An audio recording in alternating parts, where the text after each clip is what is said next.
Servus Freunde, my name is Jimmy Cage, and there's one scene in Gareth Edwards' new science fiction action adventure The Creator that really got to me.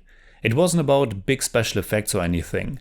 It was a moment in which a dead soldier's consciousness was transferred into an AI body for just a few seconds, so that he could help the antagonists hunt down our hero. I like that scene a lot because it's such a grueling situation. To wake up after you have died, and wake up next to your own body and knowing that you died and will cease to exist another time in just a few seconds. I felt that moment did something horrifying with its sci-fi material. Not something super new, but the way it was shot and presented in such a casual manner kind of hit me. I point out this scene not just because it was my favorite moment in the movie, but also because, unfortunately, I think most of the time The Creator isn't really coming together as a gripping or thought-provoking film at all. Unfortunately, I have to say that as a whole, it didn't really work for me. But let's start with the basics. The Creator is the fourth feature film by Gareth Edwards, after Monsters, Godzilla, and Rogue One: A Star Wars Story. He also co-wrote the screenplay along with Chris Weitz. It is set in the not-so-far-away future in kind of an alternate reality in which mankind continue to develop robots and then later artificial intelligence. This is shown at the beginning in a very neat little montage that uses actual old footage of early inventions. But apparently, it all went bad when AI launched a nuclear attack on Los Angeles. And now in the movie's present day, the United States, or the West, have banned all AI and are at war with AI that is still allowed and everywhere in everyday life in Southeast Asia. Our protagonist is a former undercover soldier named Joshua, played by John David Washington, and his mission is to find and destroy AI's newest mysterious weapon, which turns out to be a young child, the first ever AI child. Now, before I talk about all the things I couldn't grab onto with The Creator, I certainly need to say that it's actually pretty great that we are able to still see new and big science fiction movies that aren't based on any pre-existing IP. This is Gareth Edwards' own baby, and that's awesome. Making a movie is always a big risk, especially making a big movie that needs certain special effects. And in today's blockbuster landscape, it's special if someone is able to bring his own big vision to the big screen. Gareth Edwards became kind of famous for his first film, the 2010 sci-fi adventure drama Monsters, because he was able to make a movie that looked really impressive on kind of a shoestring budget. It only cost about $500,000, and Edwards knew how to make his movie look far more expensive than that. And the same goes for his newest one. The Creator cost about $80 million, which is definitely low for a special effect heavy science fiction action adventure in 2023. Edwards used a method in which most parts are shot on locations around the world and most visual effects are only getting layered into the image in post-production. As a result, The Creator doesn't look as polished as, for example, the latest Avatar, but it still looks quite real and tangible. It has a nice lived-in quality, and the look, as well as some story elements and the overall tone, certainly reminded me of Neil Blomkamp's feature film debut District 9. In general, The Creator feels like a lot of different films that came before, from the works of James Cameron, things like Akira, to other big dystopian sci-fi movies like Blade Runner or Children of Men. And that's not particularly bad. It's fine to see his inspirations on screen. It's okay to blend familiar elements to build something new with it. Unfortunately though, Edwards' vision never really clicked for me. Again, first the positive.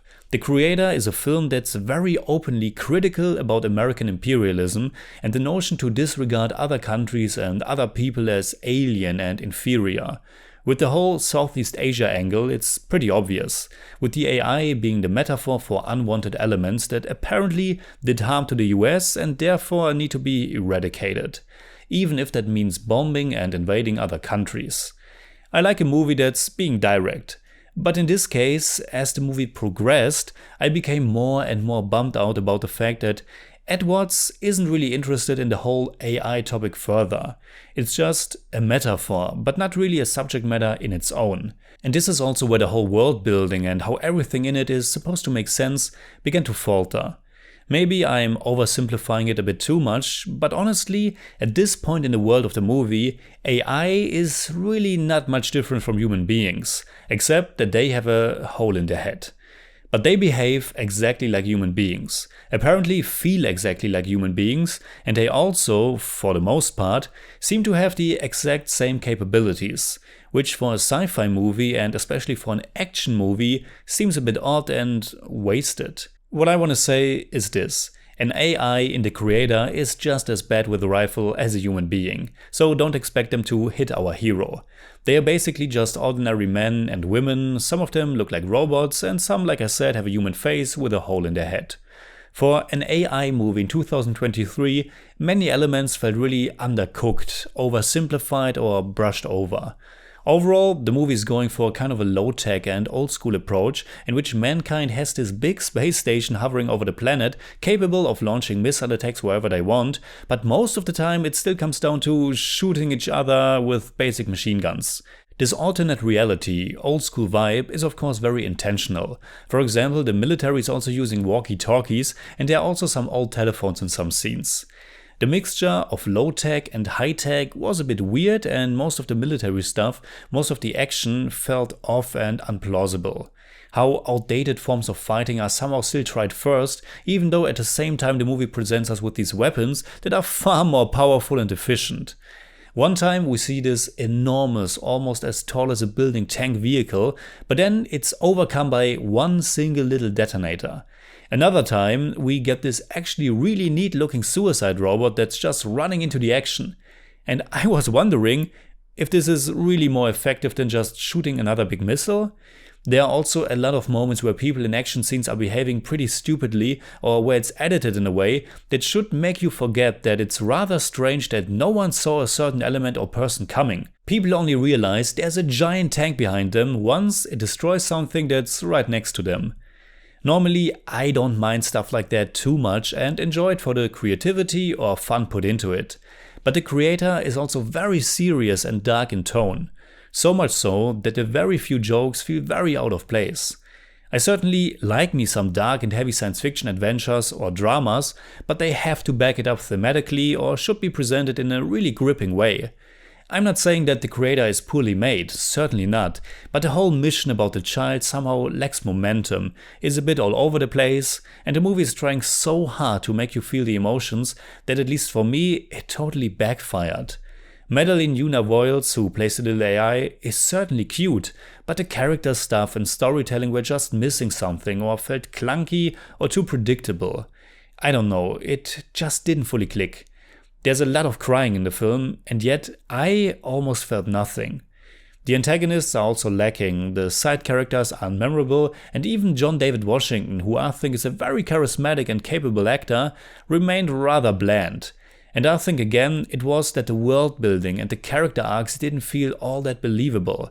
This is certainly not a spoiler, but it felt strange that a man who was undercover for such a long time, surrounded by AI, didn't really change at all during that time, but then later, now on this mission, is of course going through a change because it's the most familiar little child escort mission stuff. And honestly, and this might be too spoilery so I don't say much, but honestly I felt Gemma Chan's role was also pretty unfavorable. But it mainly boils down to a movie that wasn't really able to get me emotionally nor intellectually. And maybe it's just the way Gareth Edwards tells his stories that I can't really grab onto. I liked all of his 4 films fine, but not one excited me in any way. There are already a lot of people who really seem to love this one, so if you're interested in sci-fi, certainly watch it for yourself. It just didn't work for me. I think the production design and how Edwards and his team brought this world to life is pretty awesome, but neither the story, nor the characters, or the action were that clever or gripping. It just doesn't have enough power and impact for me. It lacks believability and it's not all that interested in its own ideas, I think.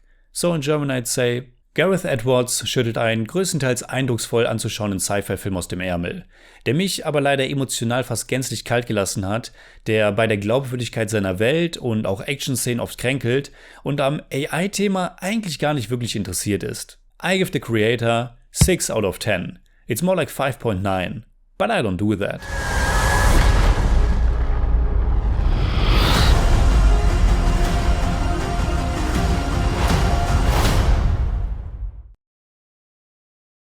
Alright, that's it like always. Comment below and let me know what you think about the creator. You can hit me up on Twitter, Instagram, Letterboxd and also on Patreon, simply at TheJimmyCage. And if you enjoyed this episode, please give me a thumbs up, share, subscribe, whatever you like. And make sure you hit that bell for all I have to tell.